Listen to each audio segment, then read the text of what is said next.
ఇవాళ మనకి ట్రాఫిక్ అనేది చాలా కామన్ అయిపోయింది. ఈ ట్రాఫిక్‌లో గూడా ఎక్కువ వెహికల్ కార్లు, బస్సులు, బైకులు ఇవన్నీ ఉంటాయన్నమాట.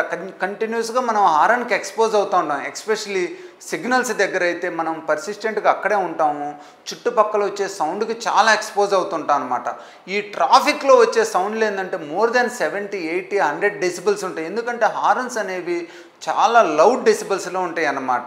ఈ ట్రాఫిక్‌లో ఎక్కువ ఉన్నోళ్ళు గానీ, అవుట్ సైడ్ ఎక్కువ జర్నీ చేసేవాళ్ళు గానీ, ఈ రోడ్డు మీద వెళ్ళే ఈ ట్రాఫిక్ సౌండ్స్ నుంచి వాళ్ళ చెవుల్లో నష్టం జరిగే అవకాశం ఉంటుందన్నమాట. అది ఫిజికల్‌గా బై డ్యామేజింగ్ సెల్స్, అలానే బ్లడ్ ఫ్లో, ఆ బ్లడ్ వెజల్స్ కూడా కన్స్ట్రిక్ట్ కావటం. ఎందుకంటే మనం లౌడ్ సౌండ్కి ఎక్స్పోజ్ అయ్యామంటే బ్లడ్ వెజల్స్ కన్స్ట్రిక్ట్ అయ్యి బ్లడ్ ఫ్లో తగ్గిపోయింది అనమాట. సో బ్లడ్ ఫ్లో తగ్గిపోవటం వల్ల కూడా సెల్యులర్ డ్యామేజ్ అవుతుందన్నమాట.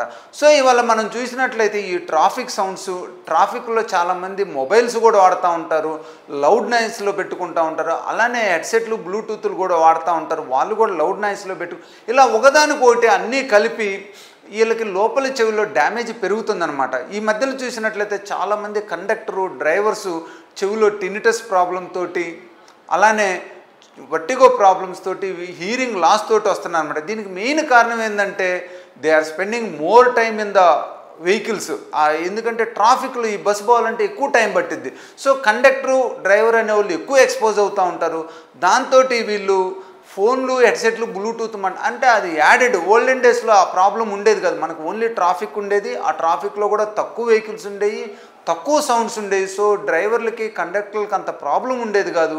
కానీ ఇవాళ ఈ pollution, noise pollution, traffic pollution నుంచి, అలానే వాళ్ళకున్న రిక్వైర్మెంట్ ఫోన్లు ఎక్కువ మాట్లాడటం నుంచి ఇవాళ వాళ్ళకి చాలా ప్రాబ్లమ్స్ పెరిగిపోతున్నాయి.